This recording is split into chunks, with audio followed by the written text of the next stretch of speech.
From Pacifica, this is Democracy Now! This is a difficult morning. This is one of the most difficult incidents. People were in the middle of prayers, 7 in the morning, wrapped in Jewish prayer shawls and phylacteries. This is a horrible massacre. In the middle of the prayers, the attackers came and murdered people with guns and also with axes and knives in their hands. In the deadliest attack on Israeli civilians in more than 3 years, 4 rabbis, including 3 born in the United States and a police officer, are killed in Jerusalem when 2 Palestinian cousins storm a synagogue during morning prayers. We'll speak with Columbia University professor Rashid Khalidi, former Israeli soldier Aaron Efrati, and Israeli journalist Amira Haas. Then to the Keystone XL pipeline. Any senator wishing to vote or wishing to change a vote? If not, on this vote, the yeas are 59, the nays are 41. The 60-vote threshold having not been achieved, the bill is not passed. In a dramatic showdown Tuesday, the Senate rejected legislation that would have forced approval of the Keystone XL pipeline. The measure fell 1 vote short of the 60 votes needed for passage. Now Republicans are threatening to bring the bill back in January.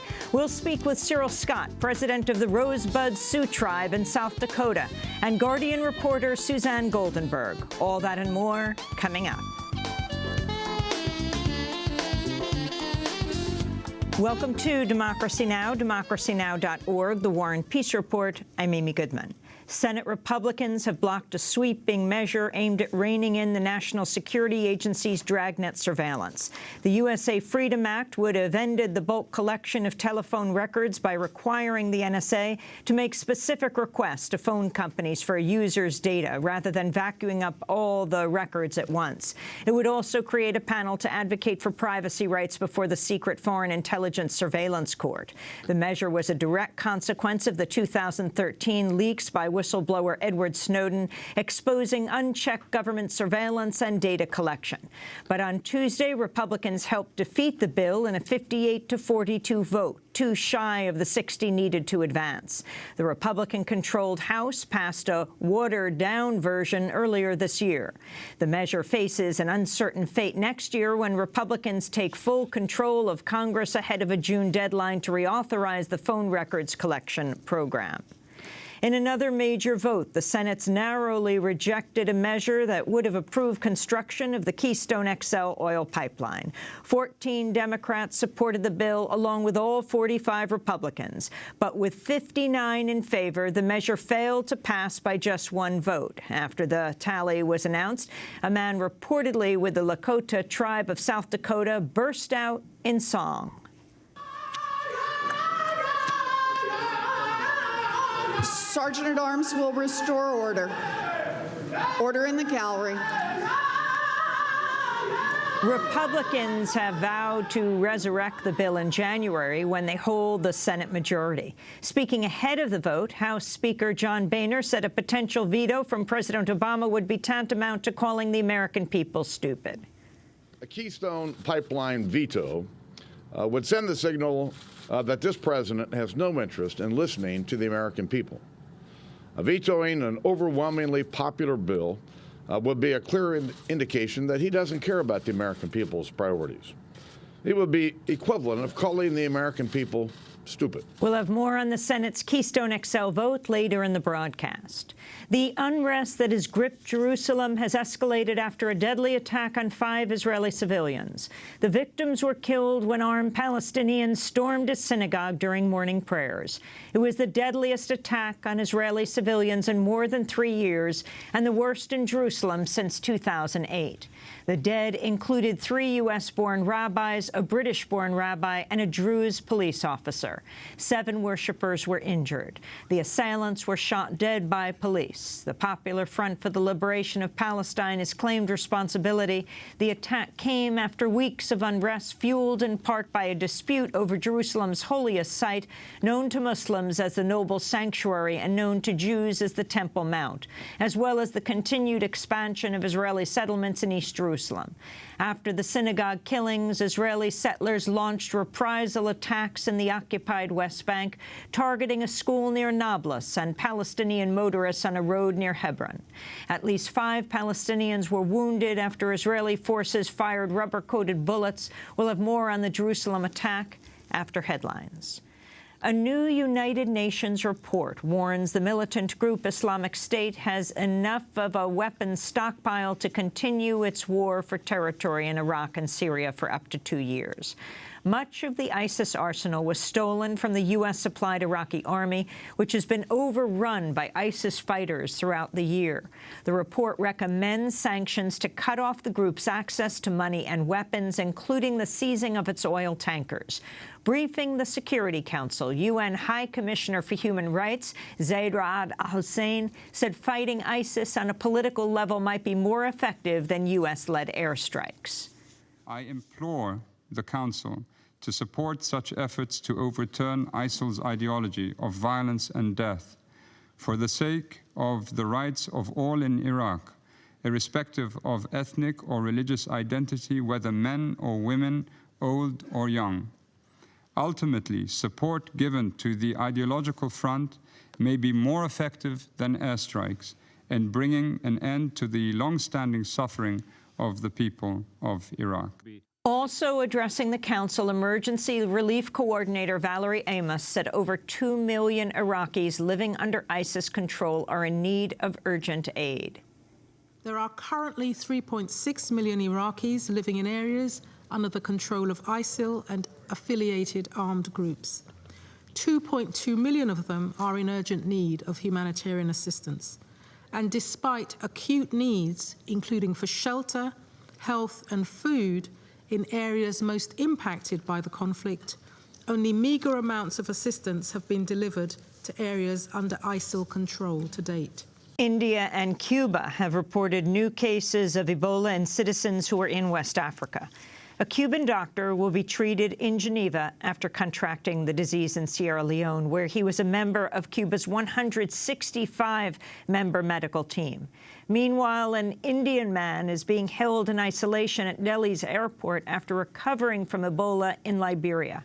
The Obama administration's asked Congress to approve $6.2 billion in funding for the international Ebola response.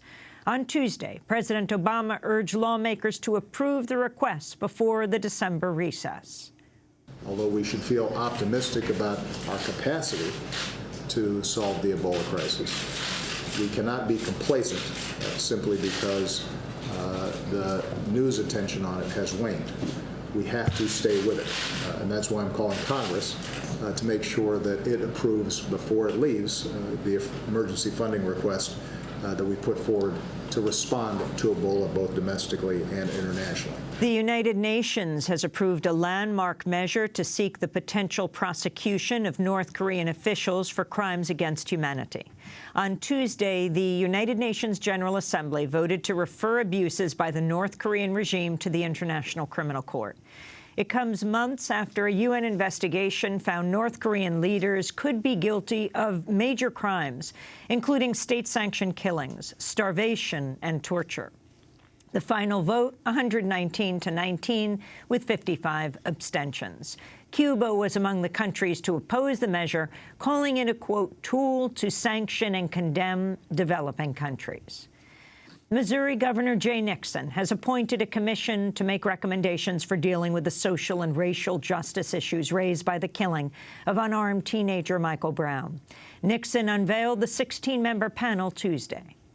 Let us heal the divisions exposed by the death of Michael Brown and use this defining moment as the moment we begin to walk a different path. While they are clearly a diverse group, they are united by the shared passion to promote understanding, to hasten healing, to ensure equal opportunities in education and employment, and to safeguard the civil rights of all of our citizens. The move comes just one day after Governor Nixon declared a state of emergency in Missouri ahead of the grand jury's pending decision on whether to indict the officer who killed Michael Brown.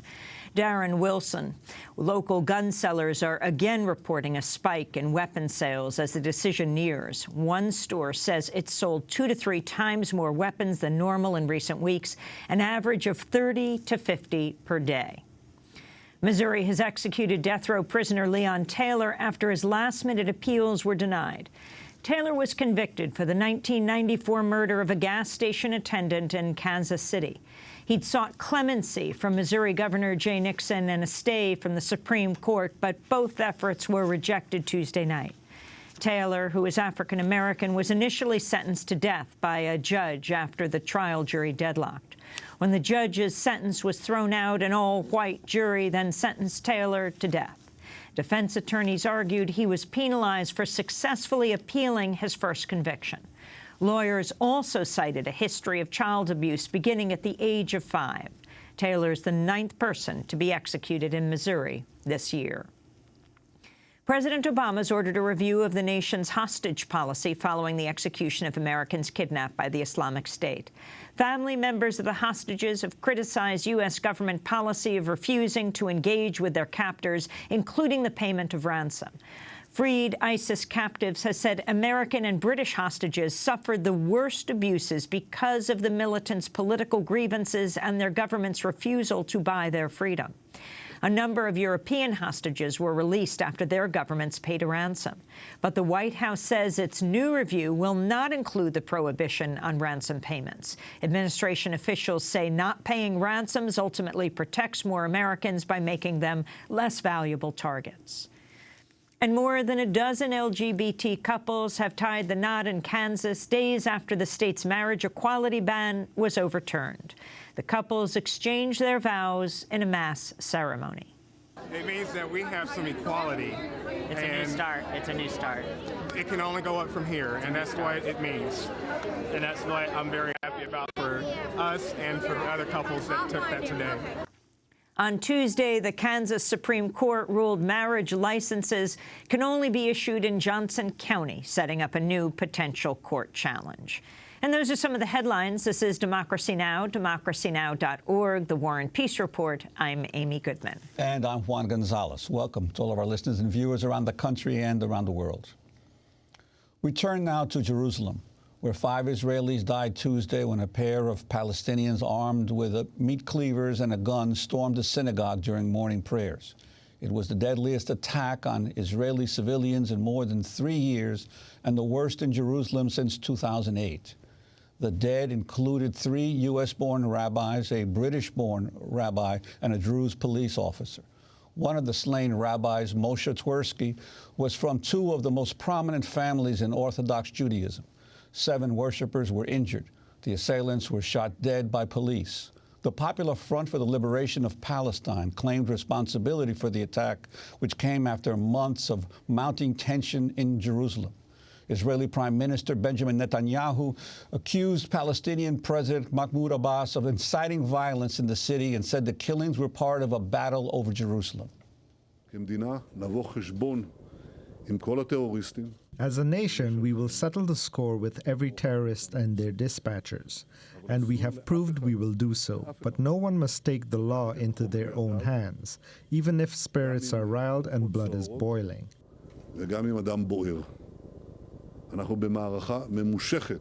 We are in a long campaign in a war against terrorism that hasn't started today. It accompanies us throughout the Zionism. We always overcame it, and we will this time as well. There are some who want to uproot us from our state and capital. They will not succeed.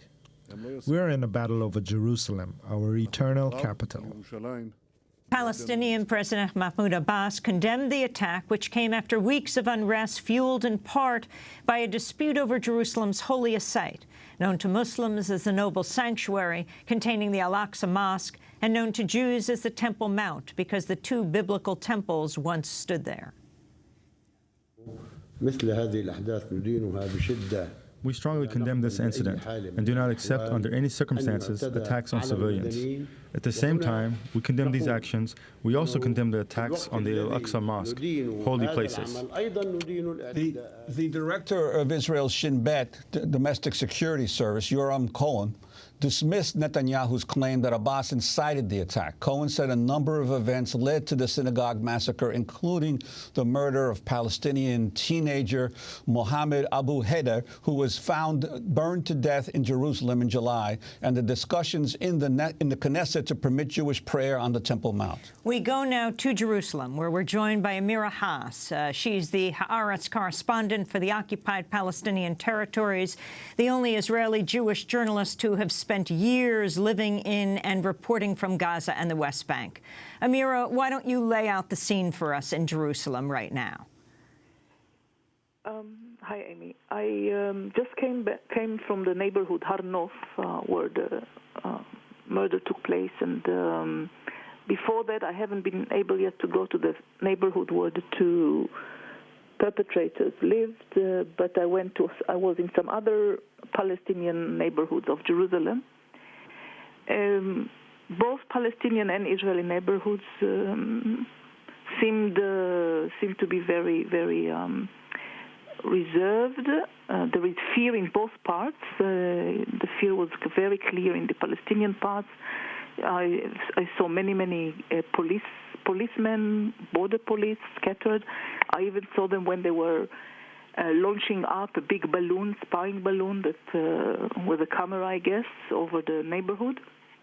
The streets were almost empty. While in the neighborhood, in the Jewish neighborhood, things were normal but very reserved, very restrained. I could not enter inside the synagogue because I'm not allowed as a woman to be there.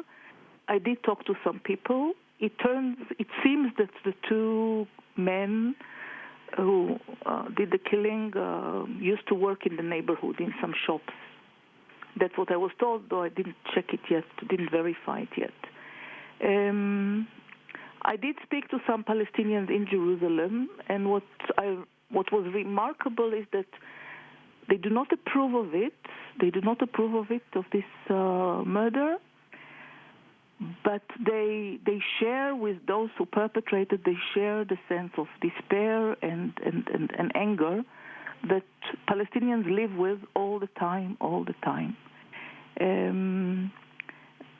I felt that people do not dare to condemn, even though some people feel uncomfortable about such a killing, such an operation.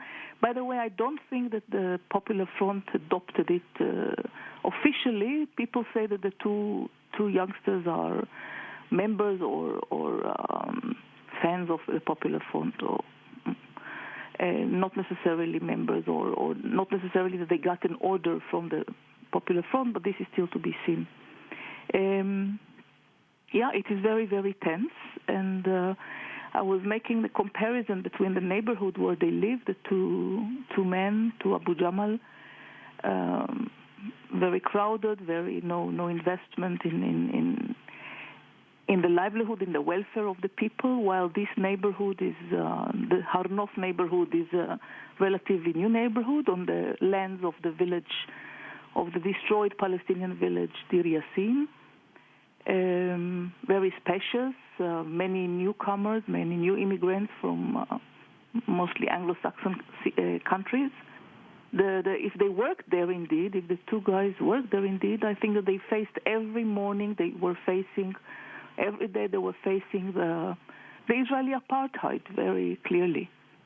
And they don't have, there is no leadership in Jerusalem or at all any leadership, to offer them a struggle with hope, a struggle that yields fruits which give hope for a change. Everything, somebody told me also from the Popular Front today, somebody told me, we've tried everything. We've tried negotiations, we've tried demonstrations, we've tried nice relations with Jews. We've tried so many things, and nothing brings a change and stop this reality of apartheid. And Amira Haas, how would you characterize the tensions in the recent weeks in Jerusalem compared to previous years and the ongoing conflicts between Jews and Palestinians in Jerusalem? Look, there are daily confrontations with the police. There is more police, so there are more confrontations. There are many racist manifestations on the part of Israeli Jews in the streets of Jerusalem against Palestinians. So there is fear among Palestinians to go and spend time in the west side of the city, where many of them have work as well. There is, as I said, more police everywhere. Especially in the old city, and entrance to Al-Aqsa has become, as somebody told me, it is like we are going to a theater and we have to take a ticket from the police in order to enter Al-Aqsa or to enter even the old city. A guy who lives in the old city told me, I cannot go in to my own house.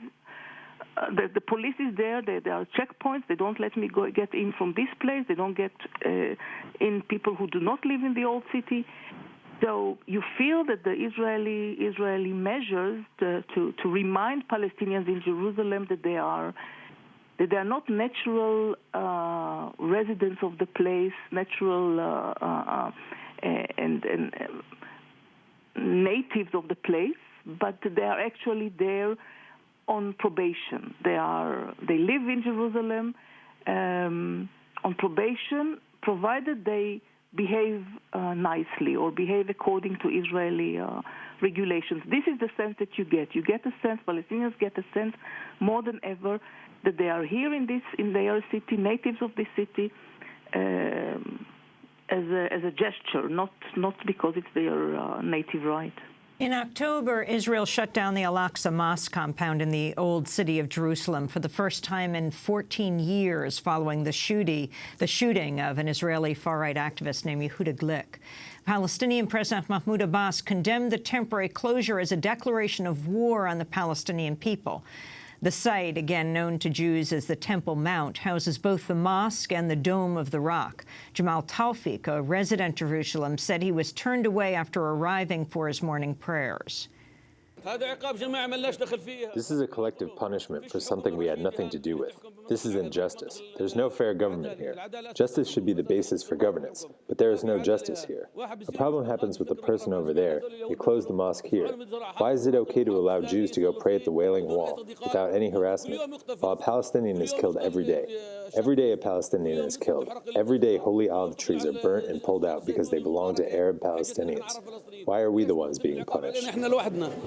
So that was Jamal Tawfiq, a resident of Jerusalem. So, Amira Haas, now 5 Israeli Jews have been killed, 3 of them American citizens born in the United States. Where do you see this going from here? It's always the most difficult question. I mean, the two sides are giving signs that they are ready for escalation, and there are more Israeli measures. The house of one of the perpetrators of running over attack, his house was demolished this night. Probably the houses of the 2 Abu Jamal nephews or cousins, they will be demolished also soon. So Israeli claimed officially that they are going to use more collective measures against the entire Palestinian population in Jerusalem. Also, what they declared is that they planned some gestures in the West Bank, like opening roads that were closed down to Palestinian traffic, and now they decided not to have these gestures. So there is, on this part, there is clearly an intention to escalate, and it's never. As usual in the past so many years, Israel does not listen to the message of Palestinian protest. It only improves and perfects its tools to repress those demonstrations and expressions of protest. On the Palestinian side, there is a lot of confusion because the Palestinians in Jerusalem can revolt, but there is no leadership, Palestinian leadership that is that wants now to or able to lead an uprising in all levels. And also in the West Bank, people, the great majority of people, I believe, and we've seen people, the great majority of Palestinians are not really keen on entering now a new phase of repression, of terrible Israeli repression. Gaza is far away. They can sacrifice again and again their lives, their houses, but it's not in a position to lead an uprising against Israeli occupation, especially now that, again, Hamas and Fatah are not in the best terms, and the reconciliation is not really working. So there is a lot of confusion, and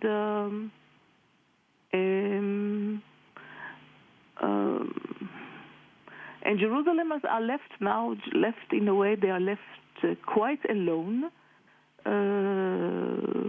in a desperate attempt to explain to the Israelis that they've had enough. This is quite heroic, but also not strategized. We want to thank you very much, Mira Haas, for joining us from Jerusalem. Mira is the Haaretz correspondent for the occupied Palestinian territories, the only Israeli Jewish journalist to have spent many years living in and reporting from Gaza and the West Bank. A few years ago, she was awarded the International Women's Media Foundation Award for Lifetime Achievement. It was awarded by CNN's Christiane Amanpour. And a slight correction, 5 Israelis have died, 4 Jews and 1 Druze. This is Democracy Now! When we come back, we'll be joined by a Palestinian professor and a former Israeli soldier. Stay with us.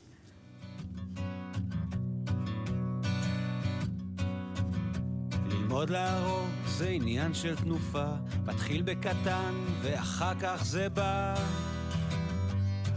מפטרל כל הלילה בקסבה של שכם, היי מה כאן שלנו ומה שלכם.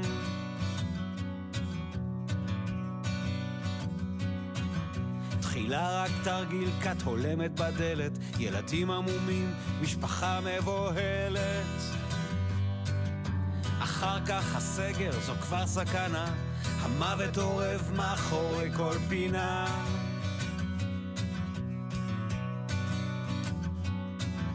דורכת הנשק, הזרוע רועדת, אצבע נוקשה, צמודה אל ההדק. הלב מתפרע, פועם מבוהל, הוא יודע, להבא זה יהיה יותר קל. Yisar Ashdod, singing A Matter of Habit. He is a mainstream Israeli singer actually commenting on occupation. This is Democracy Now!, democracynow.org, The War and Peace Report. I'm Amy Goodman with Juan Gonzalez. Well, we're continuing our coverage of the crisis in Jerusalem, where 5 Israelis died Tuesday when a pair of Palestinians armed with meat cleavers and a gun stormed a synagogue during morning prayers.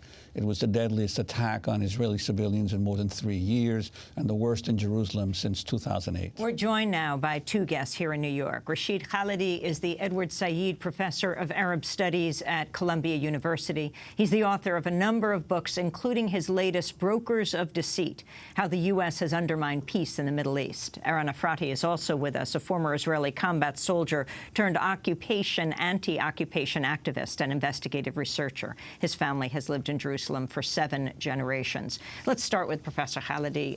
Your response to what has taken place, not only yesterday, the killing of the 4 Israeli Jews and 1 Druze at the synagogue, but in the lead-up to that as well. Well, tensions have been growing since the summer, and Jerusalem is the flashpoint when, on top of the pressure that's Palestinians are all under because of this occupation that's now in its 5th decade.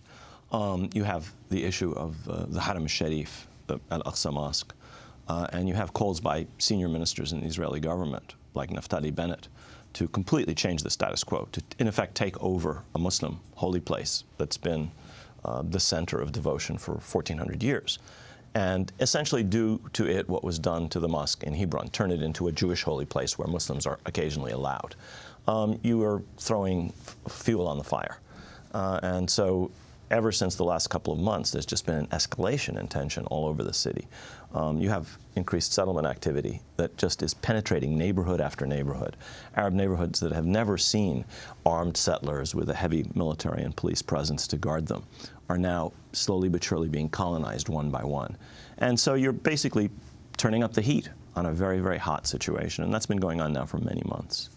And given the inability of the leaders to be able to negotiate a settlement to the ongoing occupation, or do you think that there's a possibility that we're on the brink of a third intifada with the young people just saying, hey, our leaders can't deliver anything? Well, I think that what Amira Haas earlier said is correct. In Jerusalem in particular, there's an absence of leadership, but there's an absence of leadership for the Palestinians as a whole. And that has been, I think, signaled over the Gaza crisis. It's been signaled over the inability of the Palestinians to actually put together a reconciliation, a unity government, and to define a strategy. I mean, Israel has a clear strategy. It is that they will negotiate forever, but they will not give up control of the occupied territories. The most important statement made by an Israeli politician was made by Netanyahu this summer. He said, we will keep permanent, perpetual security control of these territories. So he's basically said, no state, no sovereignty, no independence. You can talk as long as you want. I will meet with you, but you will never get an end to occupation. Well, that's something has to give here.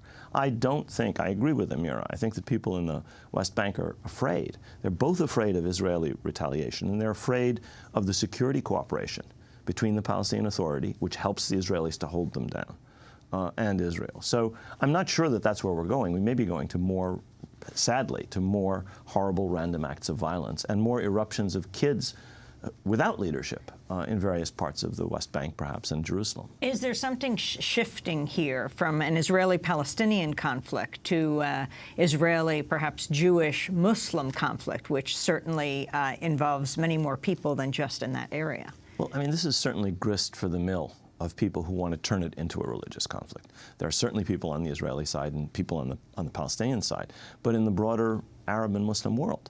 I mean, this group in Sinai, which announced its adherence to the Islamic State in Syria and Iraq, is called Ansar Beit al-Maqdis. The Egyptian Sinai group that announced its adherence to the Islamic State, often Mossad and Baghdad, Baghdadi's group, is called Ansar Beit al-Maqdis, supporters of Jerusalem. This is a card that these people will play. So yes, this is not just Tinder in the Palestinian-Israeli arena, religious Tinder. This is religious Tinder all over the region. I don't know what, I'm not suggesting that's necessarily something is necessarily going to happen, but the Israeli government is playing with fire. They have a senior minister. Naftali Bennett is one of the three most important people in the Israeli cabinet. He is making incendiary statements. His party and Lieberman's party are saying and doing things that Palestinians watch. They know who these people are. They know how important they are in Israeli politics. They know the kind of support they have. And people are quite afraid, I think.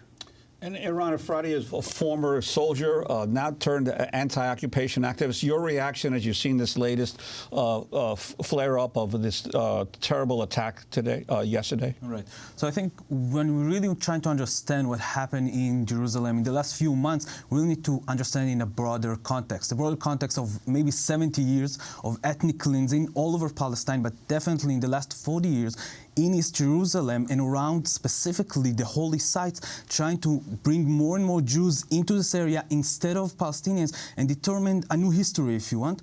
A new history when you cannot divide Jerusalem because Jews were always there in the old city and around these holy sites. So from this situation, the end goal is to make Palestinians leave Jerusalem. And we're trying to oppress them so much. And this is our goal. When I was in the army, in the police, in Jerusalem, the goal is to make people's life miserable. When we're in the army, they're trying to tell us that to do that, we're doing it for the fact that they will not act in terror attacks. So we need to make their life miserable so they will be afraid all the time and they will not have time to plan terror attacks. It's of course ridiculous. The end goal in the end that make them want to leave also made them want to do crazy things.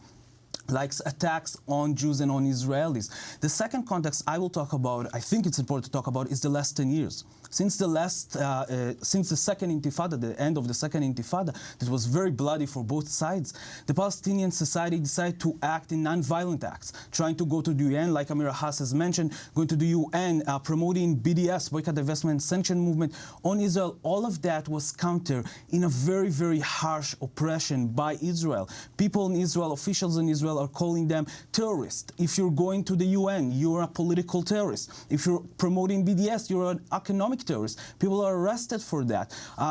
Institute like the Molad Institute, right-wing institute in Jerusalem, is calling the parliament, telling them that they will help them expose BDS activists to stop them and arrest them and destroying their homes. When BDS being boycott, divestment, sanctions. Right. I mean, when we're reacting to non-violent in such a violent way in oppression, and we explain to the Palestinians there is no legit way to resist the occupation. There is no legal way to resist us. It will always end up with violence. Oppression with violence will counter resistance with violence. And in the last 4 months, Jerusalem is burning. I'm from there. I'm a 7th generation in Jerusalem, and I was there in the last few months. Jerusalem is burning since the beginning of the summer, and of course since the killing of Muhammad Abu Khdeir, that, by the way, one of his killing that burned him to death in July was from Har Nof neighborhood. So the tension is always there, but the media was not always there, and the attention was not always there. For 40 years, East Jerusalem is in this situation, but nobody seemed to be noticing, because in the last 10 years, for Israelis, since the end of the Second Intifada, it was quiet years. For us, it was peaceful years, because we weren't living in fear. But Palestinians never had those quiet years. They always lived in fear. They didn't stop being attacked by the police, by the army, and now, since this summer, by civilians, by mobs on the streets, going there and looking to lynch people. And they do, like Muhammad Abu Khdeir, like 2 days ago, when they found in East Jerusalem a bus driver, a Palestinian bus driver, a father to 2 little girls, hung in the middle of his bus after a violent attack on him, lynching him and hang him up in the middle of the bus. But it doesn't seem like nobody's talking about that. Wait, explain that, because it was said that he committed suicide. Yes, the police came out, exactly like in the Muhammad Abu Khdeir story, by the way, when they came out and say that his family found out that their son is gay, and this is why they kill him. Some homophobic and racism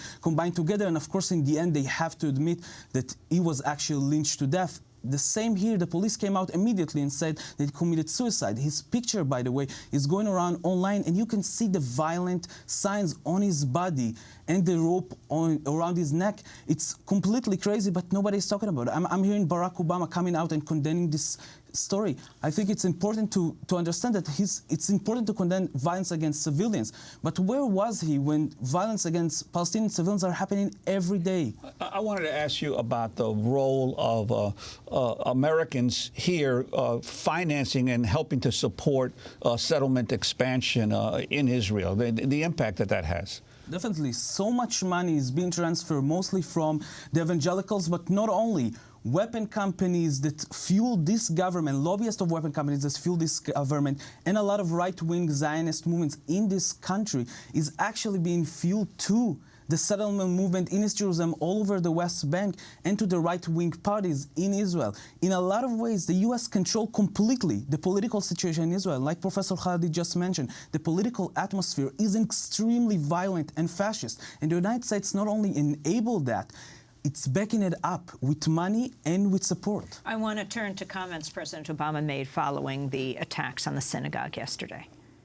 Tragically, this is not the first loss of life that we have seen in recent months.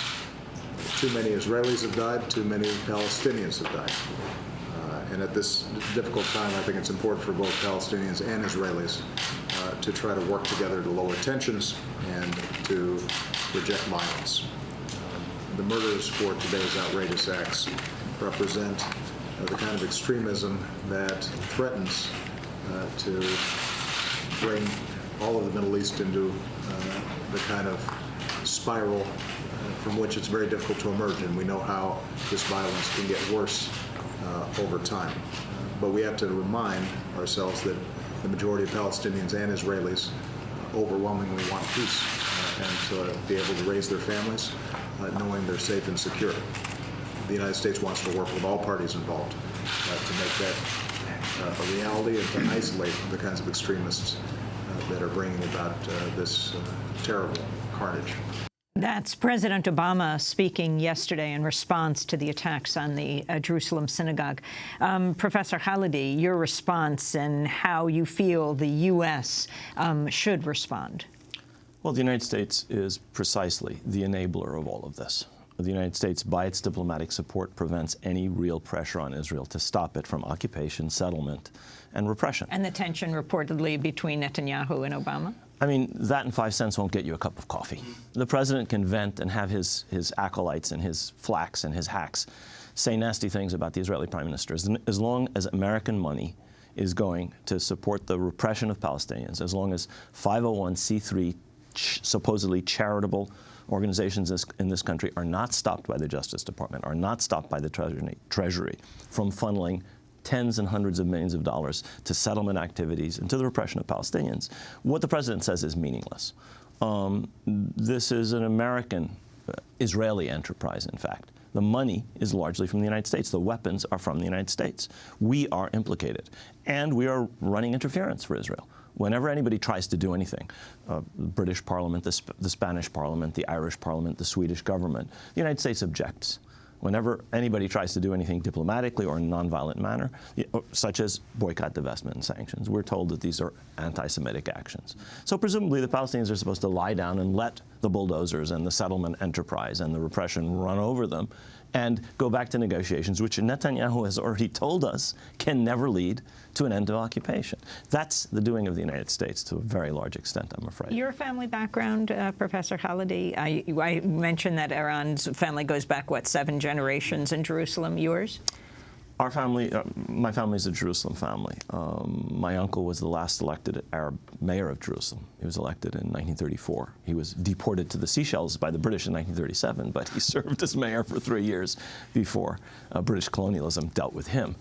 So we're an old Jerusalem family. I have cousins living there, and I've talked to them. It's scary. What Amira reported is true. There is an enormous amount of fear. People who have families, people who have kids, are really worried about what will happen to their kids. They're worried about what will happen. You know, my cousin has a garden. Israeli undercover agents leap over the wall and chase people through their garden. It's terrifying, and there's nothing you can do about it. The Palestinians have no share in the governance of this city. It is ruled by others, for a project that is designed to dispossess them and make them into third-class citizens, and ultimately, if possible, get as many of them out. They're 38% of the population of Jerusalem, Palestinian Arabs, and yet they are treated as if they have absolutely no rights.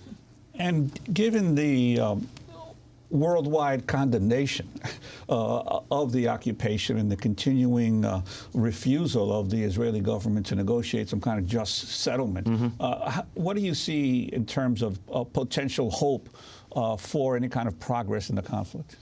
Well, one thing that is happening is that in this country, there is an awakening in younger people, the kind of people who watch this show or listen to this show, people who do not consume the mainstream media, people on campuses. There's an enormous change in public opinion below the level of the mainstream media. The second thing is in Europe, there is an enormous shift. 4 major European countries have had parliaments or governments actually take a stand. Now, that has yet to be translated into effective pressure to stop these acts of oppression. Sweden but we're just getting recognized Palestine. Sweden has recognized Palestine. The Spanish parliament voted yesterday.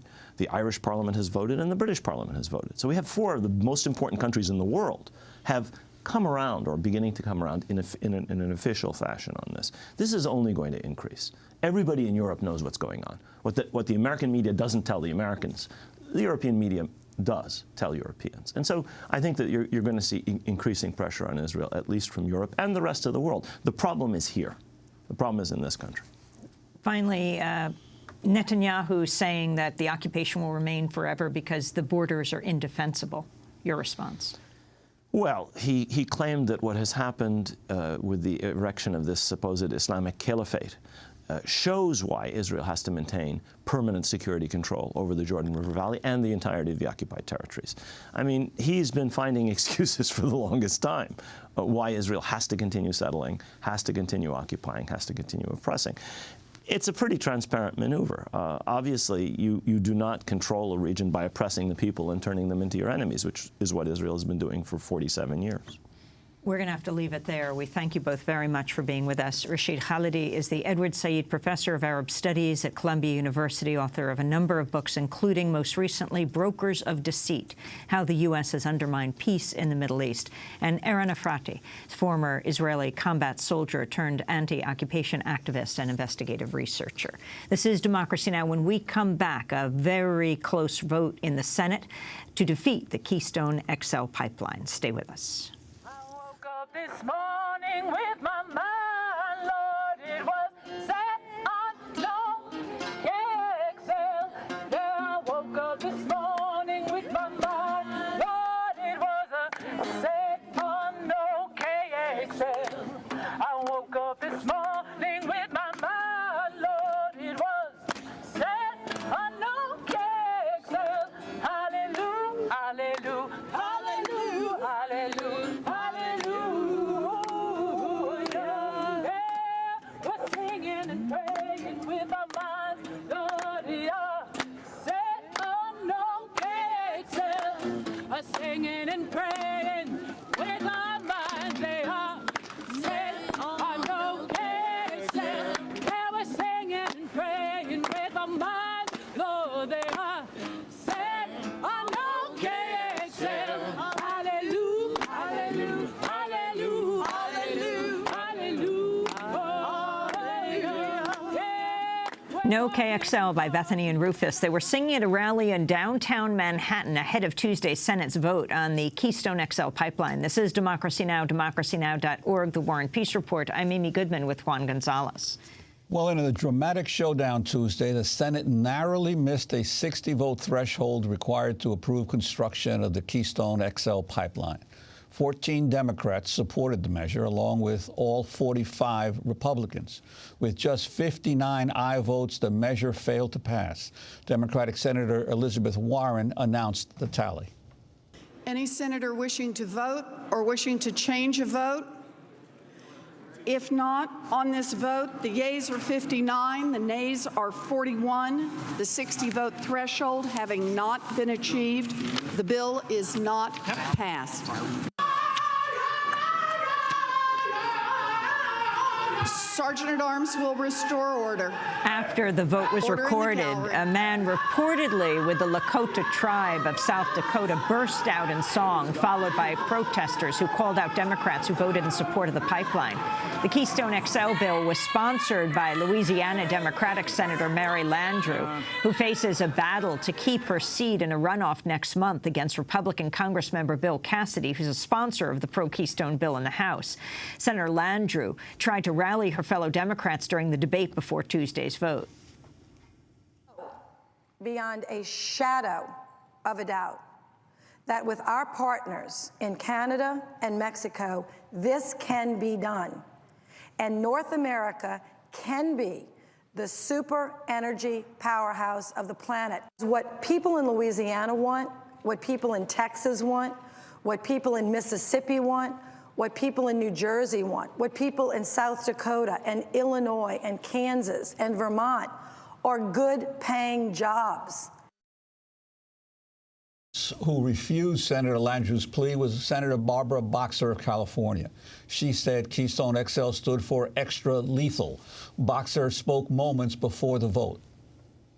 Telling you, Madam President, as sure as I'm standing here, when the nurses stood with me and the public health doctors stood with me and they said, you know what, let's be very careful here because this pipeline is going to unleash 45% more of the dirtiest, filthiest oil. And that's why I call it the Keystone Extra Lethal Pipeline.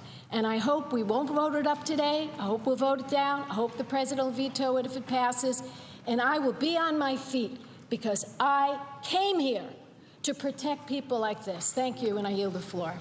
Senator Boxer was pointing to a large photograph next to her of a girl wearing an oxygen mask. After Tuesday's vote, Republicans vowed to immediately bring the bill back in January when they'll hold the Senate majority. This comes as newly leaked documents reveal TransCanada, the company behind the Keystone XL pipeline, is engaged in a perpetual campaign to mobilize support for an entirely Canadian pipeline that could bypass opposition in the United States. For more, we're joined by two guests. In Washington, D.C., Cyril Scott is with us, president of the Rosebud Sioux Tribe in South Dakota. And in Dallas, Suzanne Goldenberg is with us, U.S. environmental correspondent for The Guardian. Her recent piece is headlined, "Revealed Keystone Company's PR Blitz to Safeguard Its Backup Plan." We welcome you both to Democracy Now! Before we go to the documents, Cyril Scott, let's start with you. Can you talk about your response to the defeat of Keystone XL, at least for now? First of all, good morning. Yeah, it was a great thing that happened yesterday. I want to thank all the people that voted to oppose it. But as we all know, the fight has just begun. The Republicans take the House in January. So the fight has just started. We have to gear up and be ready and start our own campaign to make sure we secure enough support to stop this black snake that's going to harm not only Indian country, but the United States of America. You've declared the XL pipeline, if it goes through, a declaration of war against your people. Could you talk about why you feel that way? Yeah, because we have to take care of our children and our grandchildren, as we are proposing to do, not only our children and our grandchildren, your grandchildren. This thing is going to affect the second largest water aquifer in the world, the Ogallala Aquifer. We have to protect that at all costs to give your children, our children, good, clean drinking water. Without that,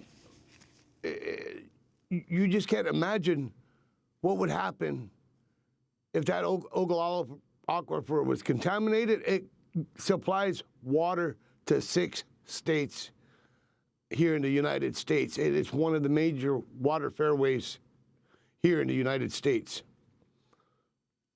Suzanne Goldenberg, can you talk about the documents that were just revealed and how they were? Well, the documents were obtained originally by Greenpeace Canada, which made them available to The Guardian and other news outlets. These are interesting because they're strategy documents drawn up by Edelman Public Relations, which is the biggest privately held PR firm in the world, and was advising TransCanada on how to beat back opposition and get this second pipeline route through Canada. That indicates that the documents indicate at least that the company was already realizing that it was facing defeat coming through the United States. And Edelman has talked about employing as many as 40 people from its staff to work for the company to build so-called grassroots support for a new route to the east? I don't know. I'm not privy to the inner thoughts of TransCanada. I don't know whether they think that this is going to be defeated, but they aren't taking any chances. And either it's the Canadian government or the oil companies that are invested in Alberta tar sands, there's a tremendous pressure for the energy industry to get that tar sands oil out, to get it to market, because they can't now. This is a tremendous source of carbon and it's landlocked. So they are looking for for routes to market anywhere. And so to doing that, stung by the huge opposition that they encountered to the Keystone project, which has put that project on ice for 6 years, they've started to sort of get to place it goes beyond public relations, but a big sort of plan to get a second route through. They're talking about mobilizing 34,000 activists. There's a budget for mobilizing those activists in the strategy documents. They sort of say they need to apply intelligent pressure on community groups, environmental groups, and scientific groups in Canada, to essentially opposition research to sort of stop them from coming out and saying why this pipeline is a bad idea, this pipeline that would go through Canada in this case. So there's a very big campaign here that goes far beyond what most people would think of as public relations. This isn't about buying a few ads on TV. It's not just about a website. It's about a big astroturfing campaign to defeat this, to get this project through. One part of the leaked documents titled "Detailed Background Research on Key Opposition Groups" reads, quote, "Will prepare a research profile of key opposition groups by examining public records, traditional media sources, and social media. All relevant findings will be compiled in a written, fully documented report to include a summary of findings and an assessment of strengths and weaknesses. We'll begin with the Council of Canadians. Other possibilities include Equiterre, the David Suzuki Foundation, Avaz, and Ecology Ottawa." Suzanne Goldenberg. Yes, that's true. I mean, this is what would pass for in political circles. This is opposition research. They're trying to find out potential weak points on their opponents, to use these to discredit their opponents. And there's another section in there where they talk about scientific reports very fleetingly, that would show that this project would be a bad idea because it would open up the tar sands to further development and it would make climate change a lot worse. Some of the information they propose digging up is financial information. So there's a strategy here that hints at discrediting and embarrassing anybody who speaks up against this Energy East project, this alternative pipeline through Canada. And Cyril Scott, president of the Rosebud Sioux tribe in South Dakota, I wanted to ask you about the recent signals from the White House, President Obama seeming a lot more skeptical about the pipeline, and then some unnamed sources saying after today's vote that even if the Senate tries to bring it back up in January with the new Republican majority, that the president is likely to veto that because he wants instead for he doesn't want the Congress making this decision. He wants the scientific study and his final decision to hold sway. Are you encouraged by that? Yes, I am. I really encourage Native Americans. Indian country has put a lot of stock in our president, President Obama. So we support him as he supports us today, and we are very excited that he has this veto power within him, and that he is going to do the right thing, not only for Indian country, but for all Americans. Suzanne Goldenberg, you report Edelman, the world's the biggest privately held PR firm, has previously been drawn into controversies about its position on climate change. And you said that it declared on August 7th it would no longer take on campaigns that deny global warming. What is the Keystone XL relationship with global warming, as the Senate clearly will take this up again when the Republicans control the Senate in just a few weeks? Well, absolutely. The Alberta tar sands are one of the biggest stores of carbon on the planet. And the science on this is very clear. We cannot dig up all this oil and hope to avoid catastrophic climate change. There's going to be a report coming out from the UN Environment Program in a couple of hours later today, and it's going to make that point again. We are on a road to busting through our carbon budgets. We're burning up this oil much too fast, creating far too many greenhouse gas emissions, and we are not meeting the targets that science tells us we need to reach to avoid dangerous effects of climate change. And Cyril Scott, usually in South Dakota, now in Washington, your next step at this point. Mary Landrieu pushed very hard. She was also pushing for her own Senate seat. She's in a runoff, and her opponent, a congressman, is the sponsor of the pro-Keystone XL pipeline bill in the House. What you're planning to do, how you're strategizing? Right now, we're calling for the Oceti-Sakowin, the Great Sioux Nation, to gather a couple next week here there in Rosebud to start our strategy, not only with the Great Sioux Nation, but also Bold, Nebraska, 350.org, and all of our supporters. we're going to come up with a game plan also to keep the fight going. And all means, we need to stop this Keystone XL pipeline. We talk about jobs. It's only, the CEO said it only creates 50 jobs. These are temporary jobs that go to journeymen, not to local economy. It's people that are, I call them transients, that will be flooding into our state and onto our reservations to do harm within our state and our reservations. We're going to leave it there, but we'll continue to cover this issue. Of course, Cyril Scott, president of the Rosebud Sioux Tribe in South Dakota, and Suzanne Goldenberg with The Guardian. We'll link to your piece. She's speaking to us from Dallas. I'm Amy Goodman with Juan Gonzalez. Our website is democracynow.org.